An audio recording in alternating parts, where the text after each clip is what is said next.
The Rufus Project would like to advise the following podcast contains spoilers for Times Square from 1980. If you do not wish to have this movie spoilt, please watch it before listening to the following podcast. Is it a punk celebration or a pile of junk? We watched Times Square from 1980 to see if we could redeem it. Were we successful? Find out after the theme.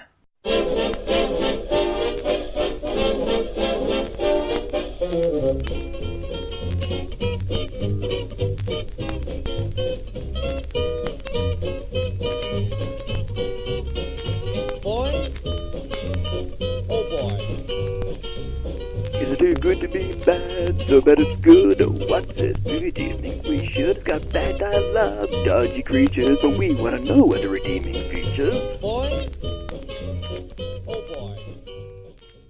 Hello and welcome to the Rufus Project. This time checking out Times Square from 1980. I am the suggester of this movie and one of your hosts, Trevor Holland, and I am joined by my good friend and co-host, Kristian Fletcher, the viewer of this movie, or second critic of this movie. So thanks very much, Trevor, for having me back.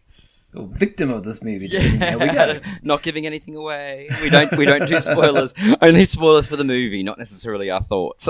That's right. Absolutely. We've got a long way to go before we work out if this movie is redeemable. So if this is your first listen, the purpose of the Rufus Project is to watch movies with less than stellar reputations and see if they are in fact redeemable.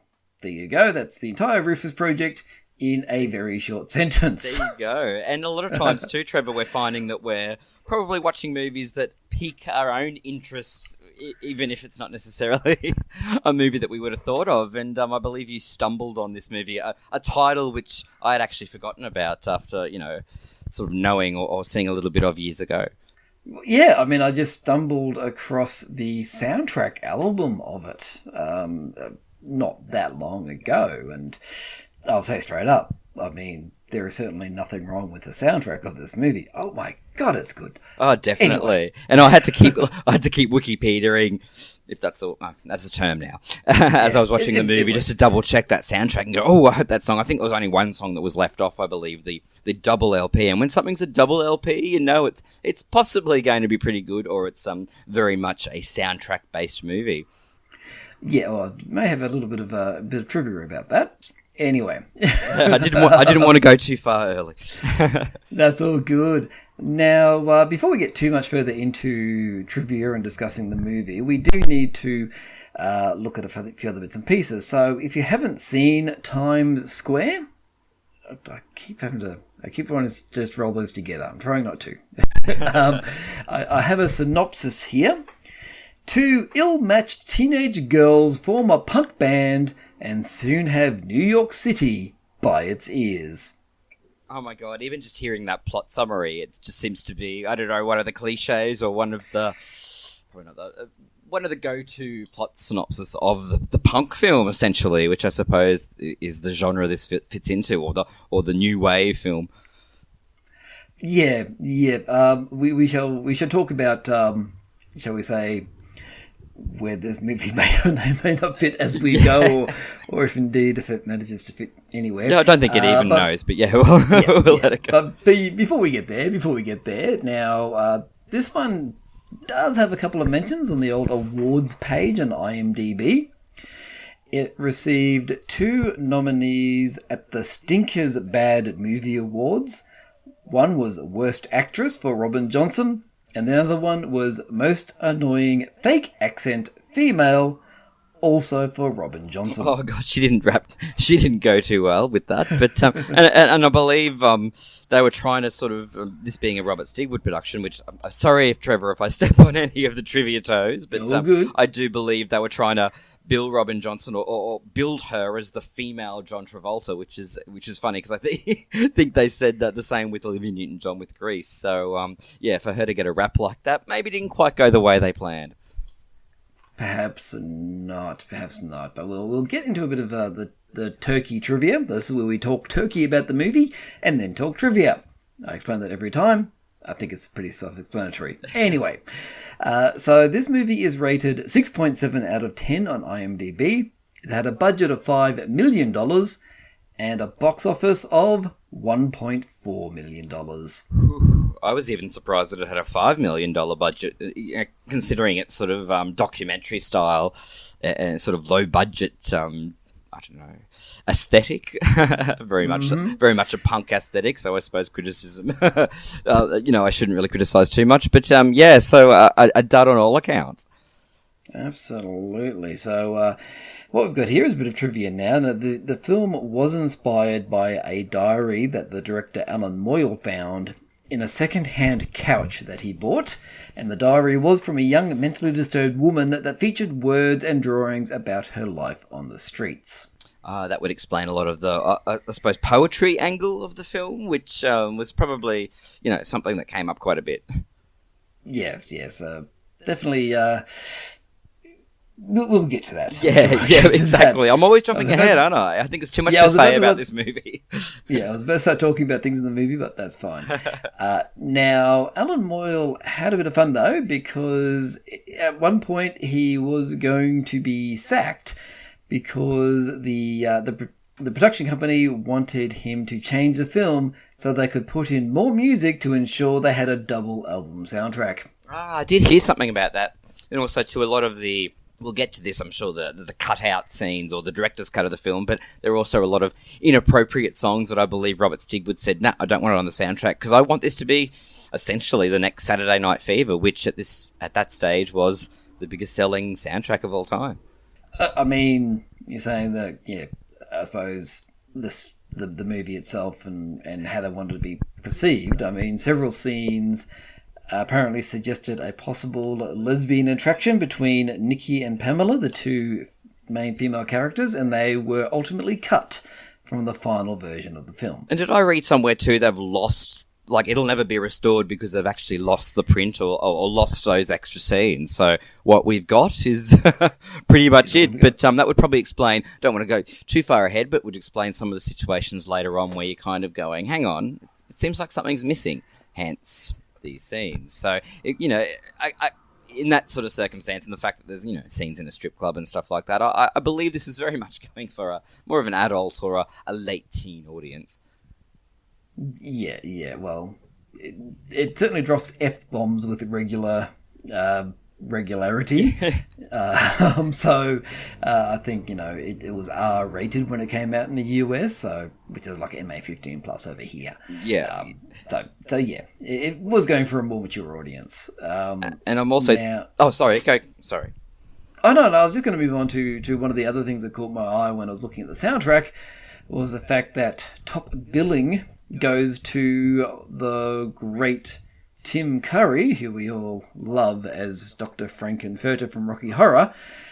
But he only really played a supporting role and got top billing as he was the only cast member who was largely known to the film audiences of the time, and he filmed all his scenes in just over 2 days. Oh, yeah, I can't believe that. And having read that trivia going into the movie, you're thinking, you are very much ripped off by saying he's the star. But, us being big Rocky Horror fans, and I'm sure a lot of our audience, you can very much tell that this was released at the peak of Rocky Horror fandom, and it was, made in the late 79 and released in 80. So it was very much, I believe, made for the Rocky Horror audience, because Tim Curry, whilst never a major player in films, he did have a late 70s music career. I don't know how successful it was, but I get the feeling. I've got a couple of his albums. I'm hoping one day they'll be collector's items, but we'll wait and see. But I do get the feeling it was very much, I don't know if it's me just being biased, but was very much playing to that inbuilt Rocky Horror audience, the same that, say, a movie like possibly Shock Treatment was as well, or definitely that New York midnight movie scene, I think, and that's obviously what we see typified in the movie. Yes, indeed. Now, my remaining trivia does go back to that very awesome soundtrack. It's not all awesome. There are a few hits and misses on there, and I will discuss some of those, I guess, as we go. But apparently producer Robert Stigwood insisted on including a Bee Gees song on the soundtrack, basically because he produced Saturday Night Fever. I remember noticing Robin Gibb, I think, in one of the credits at the end. So yeah, that would have been a couple of the songs. But yeah, he just couldn't get away thinking the Bee Gees were invincible. Yeah, doesn't really fit with the rest of it, but we'll get back to that. And for a long time, the soundtrack album of this film was the only available recording for the Ramones' I Wanna Be Sedated. Aha, because I do know it did have a re-release in the late 80s, so yeah, that would have helped a lot. And God, the amount of movies that have used that film in the same kind of way, but we'll get to that as well. Indeed, we will. Now, that's probably it for the trivia. Now, as I mentioned earlier, we do aim to see if we can redeem movies on this podcast, which means we need to set our baseline. So I checked out Amazon and I grabbed a review. It's a bit of a longer one this time, but I think it nicely sums up what we're working from. The title of this review is Straight from the Imagination of Some Sleazy Old Movie Exec. Robert Stigwood, the guy that produced Grease, the Bee Gees, Sgt. Pepper deal and other atrocities, takes on punk new wave. Don't believe punk is dead? See this movie and weep. Two unbelievable social constructs become fast friends and escape from a local mental hospital. Why? The script says so. One is a depressed, misunderstood rich girl, the other a butch nutjob. The rich girl gets a job in a strip joint, but won't go topless and insists on wearing dresses. She gets the job because the owner says she's classy. The mental girl is really poetic. You know, one of them artistic types. They live in a stunning squat which apparently furnishes itself moments after they arrive. Tim Curry ain't no great actor, as evidenced in this film, but he must have lost a bet to appear in this. What's his motivation in this film? Why does he care so damn much about these kids? Why is he so damn light in the loafers? Why all the convoluted movements? It was an unintentional laugh riot when it first came out. Now it's just boring and dated. At its core, Times Square is every bit as conservative as any mainstream teen film of the 50s. 1 star. I did have a chuckle at a few of those, but yeah, you find yourself nodding, but you also go, hang on. But yeah, it can only go up or sideways or backwards from here. Absolutely. Well, at least it was under 2 hours, but I think that may have come into some of those scenes we mentioned earlier that were cut out. Oh, yeah, that was one of those moments where I was thankful those scenes were missing, even if it did mean me scratching my head later on with a few moments. But yeah, getting under the being an hour 50 was perfect. Mm-hmm. And I mean, it started with the Roxy music, some nice early 80s, late 70s, 80s Roxy music, but those titles were so 70s. Oh, I mean, they were basically out of Saturday Night Fever. Well, it's so funny because I think it was, I hate to remind you, but thank God it's Friday. I think they used the whole neon title very much, and I'm like, I must admit this was done a lot more appealing, and possibly the film was a bit more appealing than that one, so I did appreciate that. And the fact you didn't waste any time getting straight into it. Like, I went to Times Square back in May, so it is interesting being able to see this document of I actually looked this up. It was filmed in October 1979, so it's good to see Times Square sort of in that period, and they don't waste any time getting into it. Yeah, I mean, they certainly have fun doing the seedy city shots as they pan around behind the 70s titles and the and the early 80s music. Well, I should say late 70s music, and yeah, it's like, okay. And then we get to meet our main character, played by our good Stinkers Awards nominee, Robin Johnson, who's playing Nikki. And I think the first question is, why are you playing guitar in a dark alley in the back of Times Square? It doesn't seem like the best idea. Yeah, exactly. Like, especially when we're hit straight away. Okay, we obviously know she's a runaway, or we get that sort of vibe. But I'm sort of hit straight away by, are we watching Joan Jett? It seemed like so many parts of this movie I thought we were. But like, I know you mentioned it was weird her playing the guitar in the alley, and then somewhat shocked when people came out and complained. And then this random girl who's saying, oh, the boss is upstairs and that's his car. Like we know anything about who this boss is or really care at this point.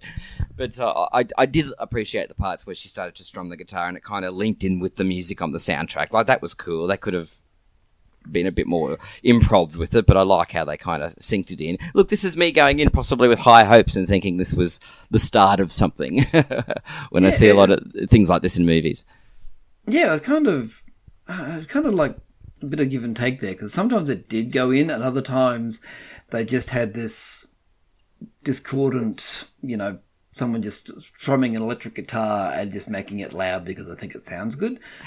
So it was very interesting. It was kind of an interesting dynamic there, where it sometimes seemed to go in with the music, again, Roxy music, and other times it was just like a ka-ching across the top. You go, oh, is she meant to be a good player or not?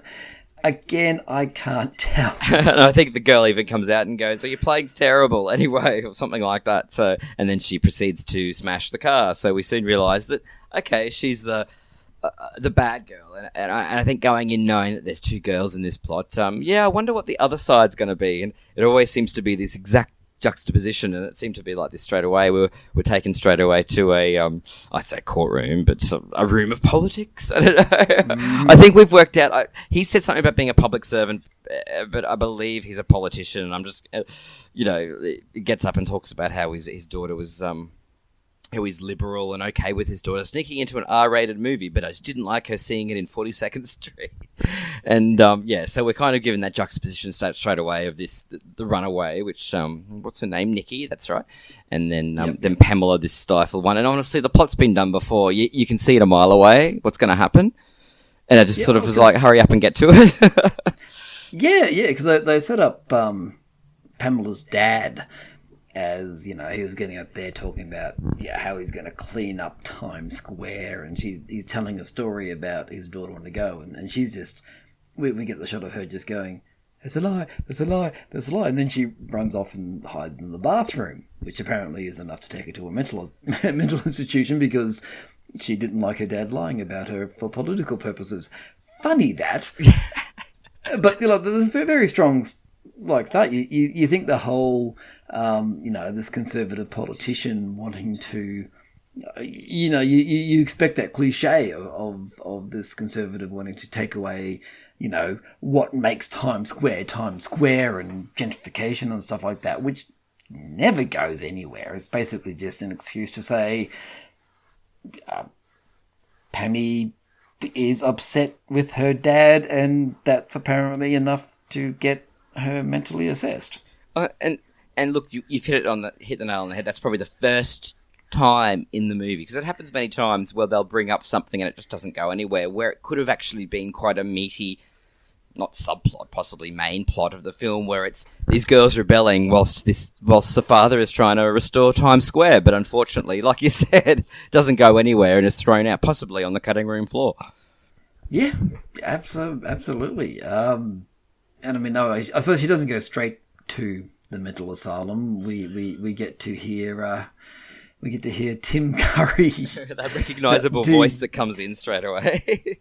read the letter from her saying that she's a zombie girl, and I mean him as Johnny LaGuardia. I mean, I'm not too sure what he was reaching for, but at times I'm thinking, what you're saying makes absolutely no sense, and the way you're saying it is just absolutely comical. Is like, I don't know what he was going for. The city has all these things happening. Yes. And he seemed to make a big thing about him being some sort of godly figure at the top of Times Square, looking down on the sweltering heat. Come down and visit us sometime. But it's like, because they'd brought in, I don't know if they'd brought it in at this stage, probably I think in the hospital, the fact that Pamela likes poetry, but it's almost like the scriptwriter's going, oh, why don't we eventually have them drawn to each other by having Tim Curry speak in nothing but prose? It seems like that for the first quite, and I think even, I can't remember offhand what he said. Actually, sorry, it's the letter from the zombie girl. And his speech was quite intense, almost like, I don't know if it felt like, as you said, you don't know what he's going for, but almost like he was just trying to spit out every word and just get the hell out of that studio. Yeah, but then he goes and talks to her and saying, sometimes you just got to jump into the darkness. You're telling a depressed teenager in New York City to jump into the darkness. I don't know if that's the best advice. Really? I mean, Yeah. Sorry, that really made me kind of uncomfortable. Yeah, to be honest, when that happened, almost as uncomfortable as later when we get a shot of Tim Curry basically lying back, listening to tapes of himself. Oh, I know. There was so many scenes where you're thinking, because he kept going on about, things have to be live, and there'd be so many shots of him actually, listening to pre-recorded bits or past shows. So I don't know. It was quite strange. It was almost like an attempt to try and flesh his part out, but again, it doesn't sort of really go anywhere. And as we find later on, I think a lot of his scenes or possible other stuff had been cut out as well. But yeah, I mentioned, or you mentioned, I want to be sedated earlier on. And just little obvious things like, okay, this is what I have to talk about: the soundtrack. Obviously being a double LP, you expect the soundtrack to have quite a big part in the movie. But as we find straight away, they're sort of only playing segments of it before we even we get a taste of it before they even give us a little bit more. Yeah. I mean, I'm sucker for music which I suppose complements what's going on. When they use the music cinematically, and they did with whole "I Want to Be Sedated." I mean, it was kind of groovy that Nikki had her ghetto blaster, oh my goodness, with her in the mental asylum, and she just kept playing "I Want to Be Sedated," and so you got her not only just doing that as obviously to be a pain in the ass because she's deliberately being a pain in the ass, but then you also do get some of the actual action when they're running around later during the escape, which is used where they use that song quite effectively. And that's like it's like other times like a song will kick in and it's just basically the song that Tim decided to play on the radio after his latest rant. But I think it's just like, oh yeah. Yeah, but the thing I noticed, even, sort of jumping ahead a little bit, by the second half of the movie, they were starting to sort that sort of stuff out. They were sort of feeling a bit more like, I don't know. I mean, it's easy for me to go the angle of calling them musical numbers, but there were so many wasted opportunities where they could have extended into some kind of, not even a dance sequence, not a musical sequence, but, something a little bit more substantial. But definitely in the first half of the movie, we were sort of only given, as you said, like little glimpses or little tastes, especially when, the stuff that Tim was playing. But I did like how they worked things out in the second half, but like little daggy things like her playing "I Want to Be Sedated" and the doctor comes in later. Shouldn't that patient be sedated? Like little obvious things like that. I went, ooh, but they thankfully didn't do it too often. Yeah, but when they were going into the hospital, it's like, well, look, Pam, the daughter of this influential politician, would never be put in the same room as a girl that was arrested in an alley. Oh, that was so strange straight away. Almost like they were just asking for that plot to develop. Like, how else are we going to have these girls have anything to do with each other? Yeah, it was quite strange. And even any time the father would go, does that girl need to be in here? They'd find out some excuse and it'd just be sort of brushed to the side. Oh, they were undergoing the same tests or something. I think that was the entire justification of having them in the same room. Oh, okay. Or justification of why they can become friends and have a plot for the movie, I suppose. Yeah. To be this odd couple of completely different girls who... And I mean, it's really Nikki that drives the action. Pam just kind of passively goes along with it. But you must admit, it doesn't take her long to kind of warm to Nikki. Like, that's the thing. Like, she's very bashful and obviously, thinks that she's a bit full on from the start. But it doesn't take her very long to start, I suppose, rebelling. But I suppose that a lot of that would have been built in with sort of anger against her father. But, I think I even had in my notes that Nikki ends up being a bad influence, but not really a bad influence. She more just helps her, I suppose, break out of her shell, even if it means doing, semi-illegal things.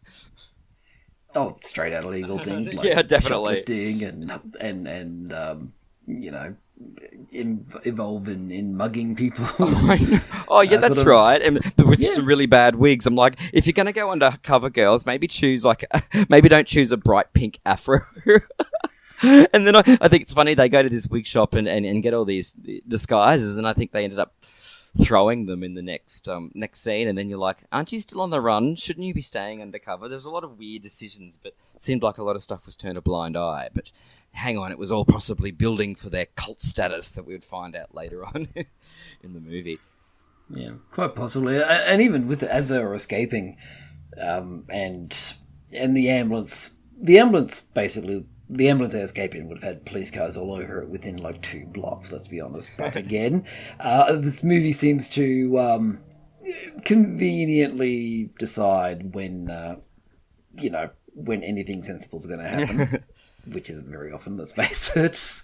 But as they escape and you have a shot of the dad talking with someone about, oh no, we don't want the press to be involved. And then it comes back to the radio station, and the radio station had worked out that zombie girl was Pam, the daughter of the politician, somehow. It's just like, oh, that's zombie girl, okay. And then they had like a copy of the medical reports or something. Oh, yeah. Just very conveniently handed to them, which leads to Tim Curry basically encouraging them to run. Again, it's like, but he's like the early morning DJ as well. So, how is like Dad's in the office, but yet he can still listen to Tim Curry, who does like the 4 a.m. radio shift. And you get the feeling from this show, and just probably from the characters that come in, that it possibly doesn't have a big listenership. So I find it unusual that this girl's kind of reaching out to. It's kind of coming across a bit creepy. It's almost like she's his only listener. But as we find out later on, he seems to have a bit more of influence, or actually later on when they do that concert, it seems like it's not him, but all the other radio stations that get all the people there. So I'm a bit confused about what his pull is. I have a feeling he thinks he's a bit better than what he is, and she's just this lone girl who's sort of reached out to him. But yeah, it does come across a bit creepy, and when we find out sort of stuff in the second half, when they end up sort of trying to instigate, well, this relationship that sort of comes out of nowhere, it's sort of enhances that creepiness. Yeah, I mean, I don't want to jump to that bit. Sorry. But, no, that's okay, because I mean, again, there's no point in just trying to recount the movie. But yeah, because it's hard to talk about this movie because, obviously, it's so obvious that there were so many cuts in this movie because once they get out of the mental asylum, it kind of goes at a steady pace to that point, and then it's just cut to a scene with very little link in them in the middle. This is very, very sudden changes and very, very sudden clashes. They suddenly turn up in an abandoned ruined building, which has some very majestic music going for this abandoned ruined building, and then suddenly Pam saying that Nikki's a poet the way she talks, and then they have a low-key chase scene, and suddenly we're back to the radio studio, and Tim Curry's reading a letter from Pam to her dad. Again, this is, he's in the early morning shift, so I don't know how Pam assumed that her dad would be listening to this guy at this time in the morning. It just, it's not like they had the internet back then. And the thing is, too, another one of those options, or I think they call it a non sequitur, or I can't pronounce it, but another plot that doesn't go anywhere. That could be another thing where it could have been this quite cool part of the film or the plot where, she was pretty much revealing her whereabouts and her details via these letters. But unfortunately, we're not given a build-up. It's just a letter, and then she's seen somewhere, and then the girls are somewhere else. It almost felt like, probably from this period on, that they were trying to give us, I don't know, a postcard shot of what New York looked like in 1979. Like as somebody who's been there recently, it did feel like they were doing the tourist thing and going to every possible, I suppose, cliche that they could. I'm not saying that I went to porn theaters, but they were trying to do all of that kind of stuff. I actually wasn't surprised, Trevor, that if they didn't end up at a Rocky Horror Picture Show screening, in that section where they were doing the magic tricks and all that. It just seemed like the whole thing was becoming this travelogue for New York City, whilst the girls were exploring, with no sort of rhyme or reason to them doing so, except the fact that was supposed to be shown that Nikki is leading, I suppose, Pam to the, well, not down the wrong track, but giving her freedom.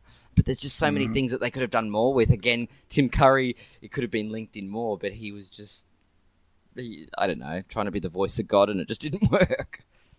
Yeah. Well, I do want to know, because you mentioned you went to Times Square, and yeah, kind of relating to them in some way.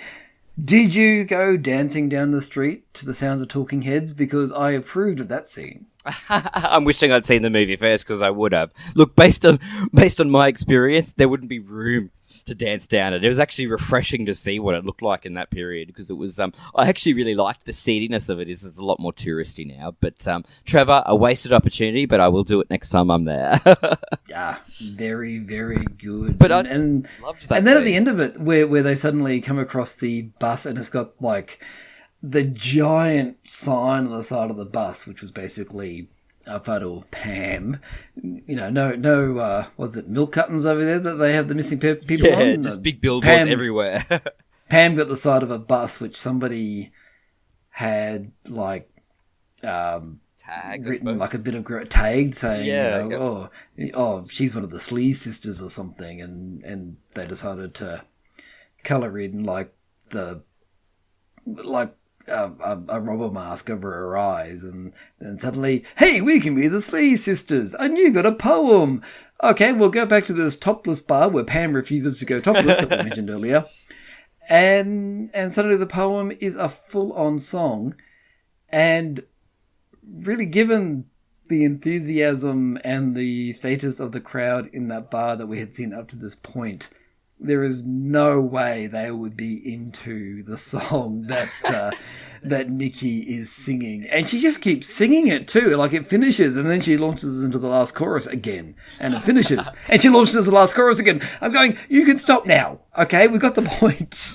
I didn't mind, actually, a little side note, I didn't mind the set design of that that Cleopatra's Club. It was very 60s kitsch. Just a little side note there. But yeah, I do know what you mean. I think they even, I don't know if it was that same scene earlier on before they sang, or it might have been actually the scene where Pamela first starts dancing, but it's like they purposely show the girl in the corner putting the record on, almost like with this very drab audience, but it's almost like, yeah, but of course when the Slee sisters start performing, the whole place comes to life. But again, we're not given a lead up to that. Why are they suddenly performing there? And it's like the whole time that Pam is performing at that club, Nikki sort of plays her pimp, just sitting there watching. And I think even Pam goes, you'd be better suited doing something in this club than I would. And even I was sitting there going, yeah, what's Nikki's role in this? And the next thing she's performing. Again, Trevor, I feel like we're missing all these scenes. All these lead-ups to how we got to this point. Yeah, it's just like, yeah, they just happen. That's the thing. They just happen. It could have been an awesome movie. Again, another subplot of them trying to get a band together. That was their way of rebelling. Punk music, the whole point of these films. But again, another wasted opportunity. But I'm sorry to interrupt, but no, that's a couple of times, good. A couple of times earlier, and this has been done in other movies too. I'm just thinking of was it Dangerous Minds with Michelle Pfeiffer, where she teaches all the kids at an urban high school through music that it's actually poetry, and there's a few times that was brought up, and that's sort of how Nikki related to music was to poetry, was through the music. And I thought, another wasted opportunity to do something with it. That's where the poetry thing could have gone, but no, it didn't quite work out that way. And so again, I'm wondering what was cut off this film, or whether it actually was ever intended half this stuff to go anywhere. I just think if they had all the linking scenes in to make all the sudden jumps make more sense, it would have been a very long movie. I know. But the fact that we finally get to, I've even written that here, we finally get to them a musical performance. Not saying that this is a musical, but it could have really lent itself to that kind of stuff in the lead up. But an hour in and we've got Damn Dog Now, which I think is the song, which she ends up repeating again for some reason, considering the other heaps of awesome songs you could have picked to sing as a second song. But anyway, I was really quite surprised it was actually Robin Johnson singing, which I gave her praise for. But an hour in and we're finally getting a musical performance. I thought, a little too late, maybe. Yeah, it took a very long time with a lot of just stuff happening before we get to the point, which, like I said, for the synopsis is that these girls form a punk band, but they don't really. I mean, Pam isn't really part of the band. Like, the rest of the band just kind of turns up just conveniently for this performance of Damn Dog in the Cleopatra Club. And you think, where were they before? Where'd they come from? They know the song well. They rehearsed. I don't know what's going on. Oh, look, someone's told the dad where his daughter is, and now he's in the club, and they see each other, and Pam run out, and oh, look, it's the next day. Yeah, and I think, but the funny thing is, the next day, I actually, it might be earlier than this, but the next day when I think they say, oh, we've spotted Nikki hanging outside. She's pretty much essentially hustling outside a venue or trying to sell stuff. And he takes her down to a side alley and, essentially slaps her a few times, which I thought was quite weird. Like, okay, I know how he's feeling towards her, but he just was sort of grabbing her arms, not letting her go. But it's just funny how he gets a tip. Oh, yeah, Nikki's out across the road. It's just like, I don't know. Again, maybe they should be keeping those wigs on. I know they weren't very good, but maybe as disguise it'd be good. Because I think by now we're getting so much media attention, but they don't seem to care. They're sort of relishing in it as sort of these rock star icons. Again, a plot that we sort of, or possibly an ambition that we're not given any knowledge about before this. Yeah, and really they do like really ramp up, that you should not like the dad. I mean, because he slaps Nikki. There's another scene where he confronts Tim Curry in the radio station and basically throws him against the wall and threatens to kill him in front of witnesses. Yeah, and Tim's just basically smug at him because Tim Curry, I mean, yeah, not really much other thing there. And then suddenly news of the Slee sisters is all over the place because they've decided they're just going to drop TVs off the top of buildings. Yeah. For no real good purpose aside from Nikki wanted it to be their gimmick. Oh, it was so strange. It was almost like Robert Stigwood sat down. Look, I don't know anything about Robert Stigwood in terms of as a person. He might not have been very much up to date with the punk movement. So it's almost like he's thought of every cliche. Rock stars throwing TVs out of hotel rooms.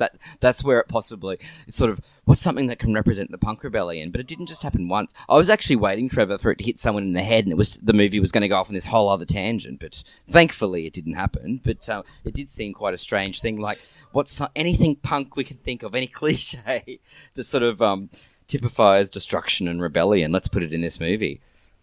Yeah, and it's dropping. I don't find dropping TVs pretty punk. I mean, most punk bands would probably just go, "Oh, those are those bloody hard rockers. We don't want to be like them.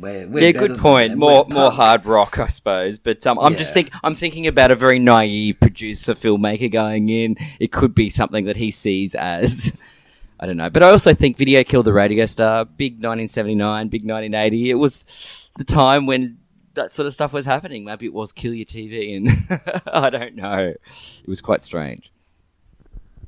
Indeed it was, and the second that Pam said, "Oh, we better stop before we hurt someone," I mean, really, you've been doing this. I don't know how long they were doing it for either, because there's no sense of how long they were doing it for. But there was just this shot and shot after shot. And then there's, Tim Curry doing update after update after update, which you assume would be on different nights of them just dropping the TV. And when Pam finally says, "No, I think we need to stop that before we hurt someone," then Nikki just completely loses it. Sets up Tim Curry to come around with hints of an exclusive and then runs away. And then comes back and acts like I mean, it would have made sense if they actually had left in anything suggesting a romantic relationship between Pam and Nikki. But she comes in like a jealous lover and just starts absolutely trashing the place and going, absolutely over the top. And to me, it just felt like, we've kind of been goofing along and just doing stuff. We need to add some tension and drama. I know, we'll just have Nikki deliberately set up something where she can throw a big tantrum. Yeah, and from the angle we've seen, with the cut that we see, which obviously sounds like the only cut in existence nowadays, is the fact that it seems like Tim Curry just seems to come on the scene for 2 seconds, and Nikki's rage just sort of builds up. However, we're not given any sort of, maybe a few hints earlier, few scenes prior to this, but we're not really given that big build up to this overall. And yeah, it just screamed something has been cut out of this movie. I did not appreciate, but I did like how she destroyed the warehouse and then donned that kind of Batman makeup. It reminded me a lot of Michelle Pfeiffer in Batman Returns, that real transformation into a superhero character. But it was, again, too little too late. I think we're at an hour 20 by this stage, and you just sort of, again, you feel like you've been ripped off the build-up or sort of any connection. You didn't even feel any sort of love interest earlier with Tim Curry and Pamela, so the whole point of having that was just sort of irrelevant. Yeah, and at the end of it, Pam basically calls Tim Curry a creep anyway. So you're going, what was the point of all of that? I don't get it. Oh, but yeah. I was going to say, and then the big but because Tim Curry's sort of off the scene because they have a big fight, he doesn't help promote they decide to have a find my notes about this. So I think they decide to have their final. Again, another cliche for the punk movie or the rock movie, the final concert on the rooftop, they're going to have that, and I think Tim's off the scene. But it's funny, without Tim, they get more promotion than they did when he was on the scene. It's funny. But then, without any sort of apology, he's pretty annoyed with these girls. He still keeps creeping on, and I think he eventually starts doing even more promo for the concert as well. So, and it's a character that sort of then doesn't really get his, I don't know, the plot's never really solved, or, that love thing, it just sort of goes after she kicks him out. Pretty much. And so he ends up being perched on top of the building because he's got his bird's eye view of Times Square. And we get these shots of all these young teen girls who have never seen... there was one live performance of a song full of words that we can't really say in this yes, podcast. That's right. Again, on Tim Curry's graveyard shift, sparrow's fart time of the morning.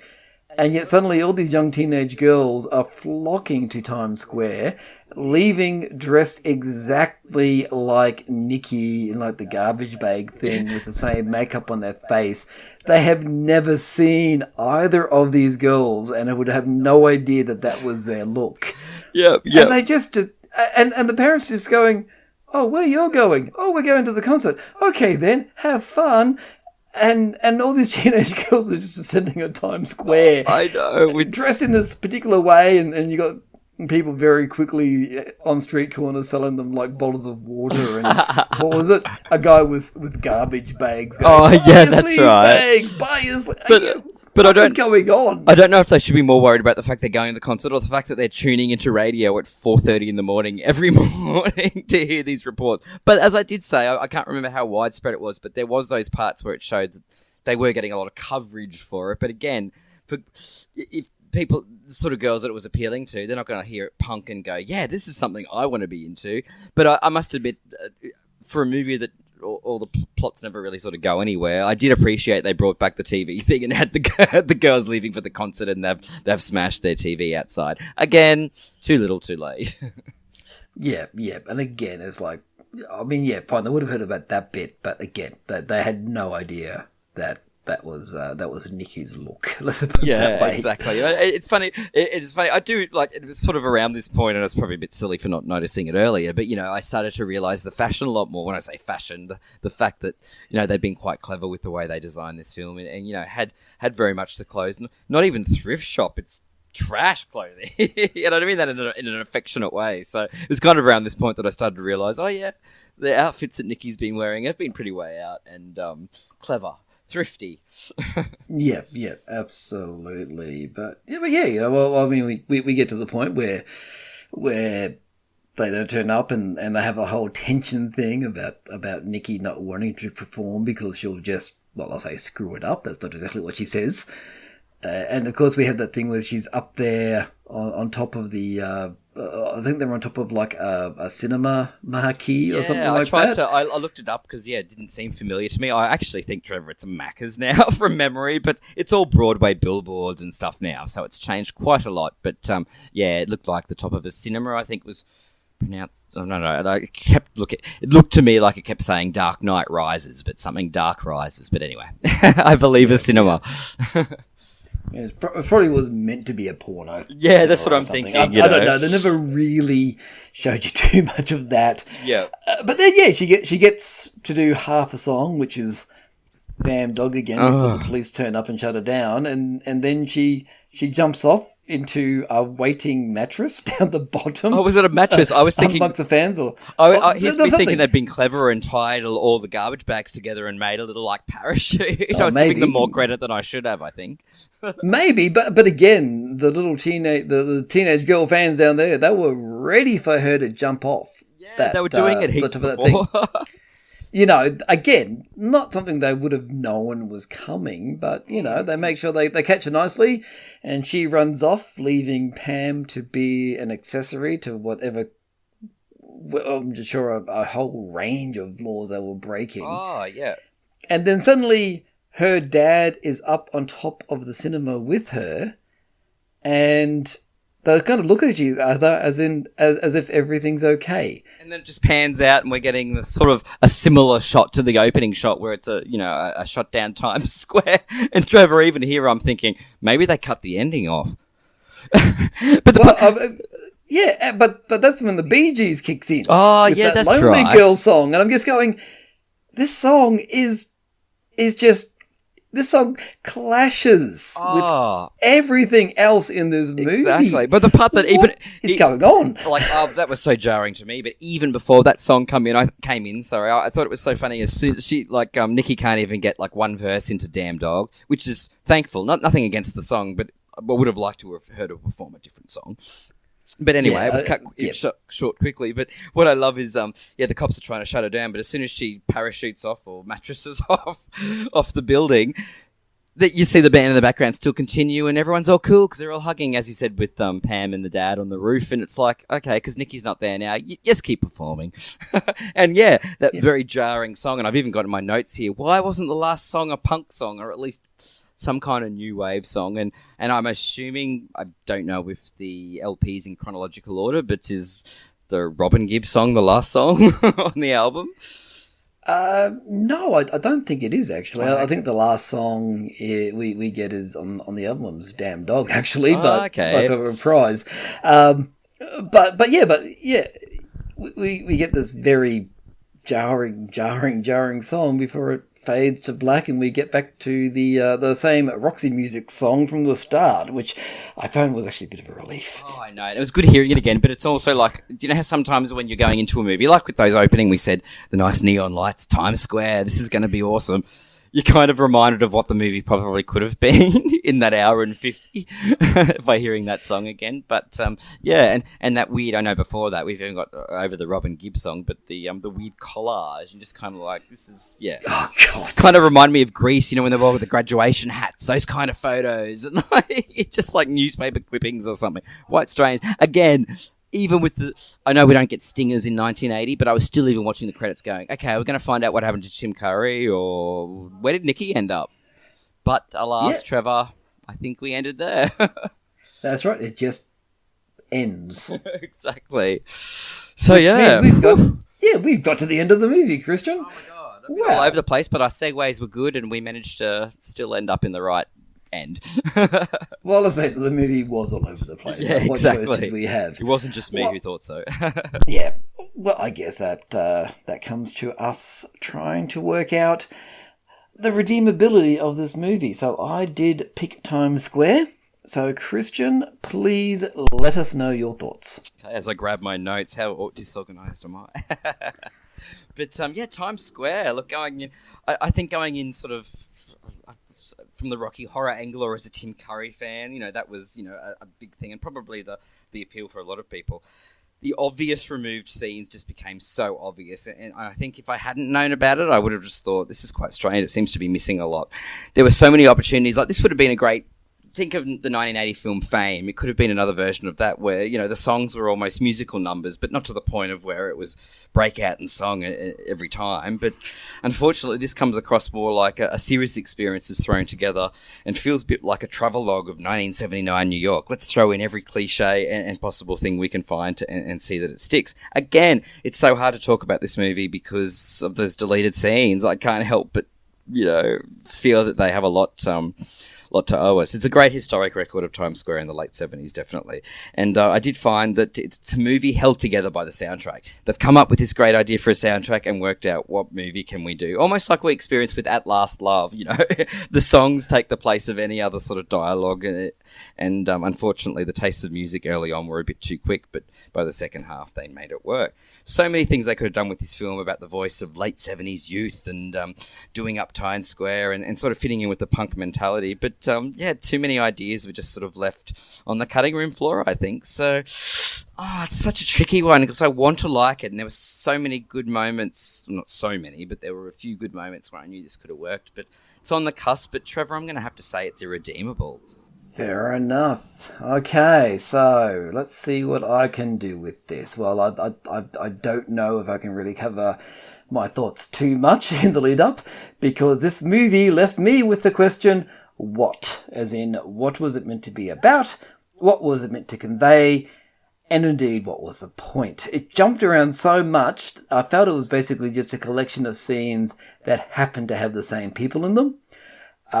Like Tim Curry was pretty much irrelevant. He was just there to shove a little bit of exposition in amongst his ramblings. I mean, it was a pretty solid soundtrack. And as you mentioned, the use of the music got better towards the end. But really, I mean, the music was only used cinematically a few times in the entire movie, with the rest being relegated to music that just happened to be playing in the background at the time.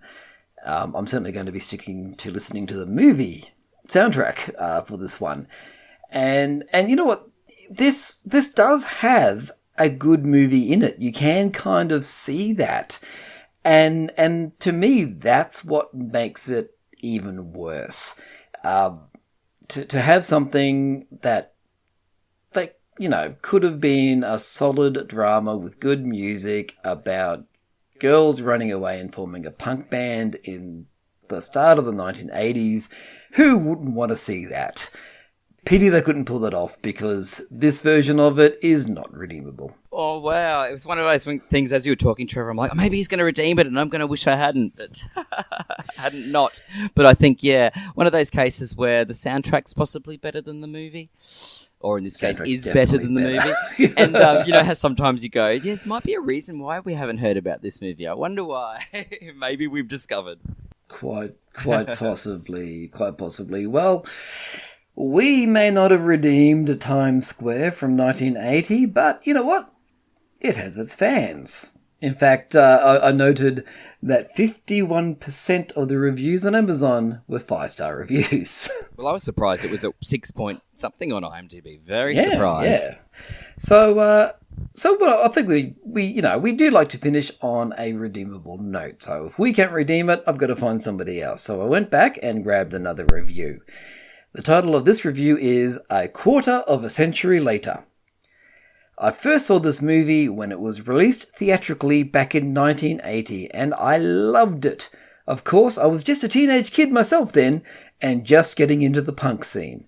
I went back to the theatre and saw it 2 more times before it disappeared. I haven't seen the movie at all in the past 24 years, but it left such an impression on me that I've been looking for it to come out on DVD. At the very least, the movie is a historical document of what a filmmaker in 1980 thought the late 70s punk scene was about, even if he did have to tame down the sexual content that would have made this movie more authentic. 5 stars. Well. They exist, by the sounds of it. Hence getting it up to the 6 point something on IMDb. Absolutely. So, well, there we go. Times Square, not redeemable. Guess we better move on to what we're watching next, Kristian. Well. It's so funny because after I finished watching, I'm like, sitting back. Then I'm like, hang on, it's my turn. I shouldn't be getting so comfy. Look, I had a couple of ideas up my sleeve. Like, I have a list I work off, but I decided to go something a little bit different this time and get away from the musicals, I think. It seems like. But actually, it's about like doing something a bit older than what we've been doing. I know we've been doing some 70s and 80s stuff, but even older. Let's call it retro. Boy. Now, my favourite actress of all time is Audrey Hepburn. It's very unusual for her name to come up in a bad movie list. She didn't release too many films, and, I suppose most of the films that we're sort of fed or given from Paramount Pictures are quite iconic roles. Now, this movie is often shoved in Paramount Pictures box sets of Audrey Hepburn, almost as I think they've forgotten that this was actually a very big dud. This wedged in between Charade in 1963 with Cary Grant, which was a critical success, and her part in My Fair Lady in 1964, came this film with her past boyfriend, William Holden, which was critically panned and, as I said, still keeps being lumped in this collection as I think they're trying to make us think it was a classic, but it never was. So, look, the few times I've watched this, I have enjoyed it. However, I've never watched it with my redeeming features hat on. So we're going to go back to 1964 and look at a French film, not a French film in terms of language, but a film set in France called Paris When It Sizzles. Rightio, that does ring a bell, but I certainly have never seen Paris When It Sizzles from 1964. Wow, this is really turning into a bit of a discovery time lately definitely. with our choices. Definitely, a bit of chance to bring out some other stuff. So, so I'm interested to see. And hopefully, as I said, it's been released quite a lot by Paramount, so I think it could be quite easy to find a copy of this. But, I'm definitely interested to hear your thoughts. Absolutely. So, well, look, if anyone does want to watch it, I've had a quick check. It is available to rent or buy on Google Play, YouTube, or Apple iTunes. Do they still call that iTunes? I don't know anymore. Apple. We'll just go with it. So if you do want to check out Paris When It Sizzles before we discuss it in a couple of weeks' time, that is an option there. So at least I also know that I won't have much hassle finding it either. That's always good to know. Definitely. And let's hope we can get a redeemable film, because after Times Square, but we shall see. Absolutely. And of course, we would love to hear from you. If you check out Paris When It Sizzles, or if you know the movie well, or if you have comments about Times Square, let us know. We're super duper easy to get in touch with. You can find us at rufusproject.com on the web and leave a comment below this very episode. We're on Twitter, we're on Facebook, or you can send us an email to podcast@rufusproject.com, or leave a comment on YouTube. All the stuff's available to you. Have at it. And we always welcome suggestions because, as we've seen, Trevor, we're probably barely even scraping the surface after all these seasons. Yeah. And if you want to see the depths we've plumbed, and you do head to our homepage, there is a link off to the side there to a list of all the movies we have checked out for this podcast. Oh, there are some doozies in there. There's some scary things every time. It's a lot of things that I've put into the deep recesses of my brain that come back up again. But it's an interesting list. It certainly is. There are actually good movies in there too. Yes, just have to find them. Okay. Yes, we won't tell you which one. You have to listen. That's right. Absolutely. Now, moving on from our questionable movie choices for this podcast, we can probably talk about perhaps some cult movie options that are coming up soon if you follow Kristian Fletcher events. Definitely. How sneaky is this, putting up my list very quickly, because I have so many that I can't keep track of them. So in terms of movie nights, we've got so many cult classics coming up, especially for Halloween. We've got Cabinet of Dr. Caligari with a live pianist, and Lost Boys, The Hunger with David Bowie, and Poltergeist from 1982. Also got Goodfellas. Bowie's Down Brunswick returns in November, which includes a charity walk raising money for Cancer Council, dressing as David Bowie, complete with a David Bowie party, which seems to be the obvious choice. And other movies coming up, such as Tank Girl, Showgirls, Reservoir Dogs, Dirty Dancing, and Princess Bride. Way too many to mention here, so head to christianfletcher.com or Kristian Fletcher Events on Facebook. Absolutely. There's a few there that I would like to get to. I hope I can. I will definitely try. I do promise. Sounds good. And if you want to check out some other podcasty fun, we also have on the Rufus Project Network 2 podcasts and a YouTube channel. Is a network. I don't care what anybody else says. It is. So you can also check out the sister podcast, What the History, where myself and my wife Susie sit down and we pull a couple of bizarre bits of history together to entertain and educate you with on a fortnightly basis. There is a bit of a break happening at the moment. Susie, I suppose, is almost doing some first-hand research. She's actually gone overseas at the moment. But when she comes back, we're going to be preparing the 2nd birthday episode of that podcast. So we're pretty excited about that. So in the lead up to that, definitely check out our backlog at wthpod.rufusproject.com. And you can also find all our podcasts on YouTube. And I know I keep promising that I will be getting other stuff up on the YouTube channel in the near future. Oh, but there's plenty to keep you going in the meantime. Absolutely, there is so much there. Definitely. So from bad movies to good history tidbits. So there's definitely, I think we've got you covered. Yeah, look, if you can't find something you like in amongst all the stuff we do, then you're not looking hard enough. Yeah, exactly. I was going to say, if you like bad movies, bad musicals, well, and things like that. But yeah, it's definitely a lot to check out there. So, and as we say, Trevor, even if the movies aren't any good, the chats are always a lot of fun. Oh, I love these chats so much. And so I am very much looking forward to chatting Paris when it sizzles in a couple of weeks' time. Definitely. We're bringing out the rare and obscure ones too. Indeed we are. So I think on that note, probably should wrap things up. So thank you so much for listening to the Rufus Project. We may not have been able to redeem Times Square, but as always, the journey is great getting there. And we will catch you next time. Farewell. Paris when it sizzles?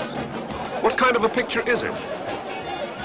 Well, just for openers, it's a tender, tender love story with monsters, spies, international jewel thieves, school marms, daredevils, cops and robbers. School marms?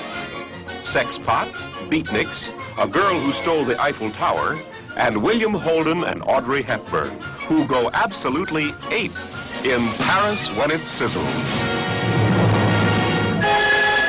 What exactly do you have to do to extract this plan? Anything. Anything? Anything. It's not so hard. I, too, in my own way, of course, am a highly great professional.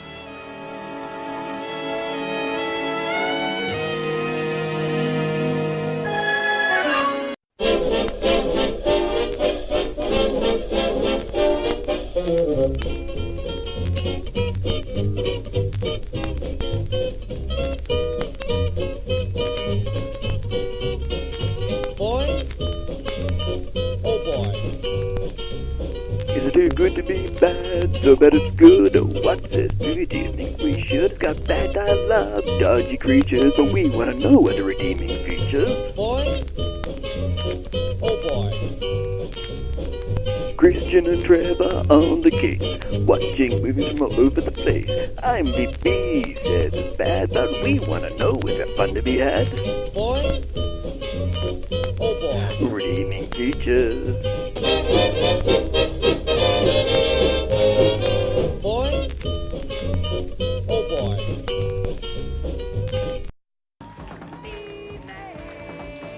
I'm a damn dog.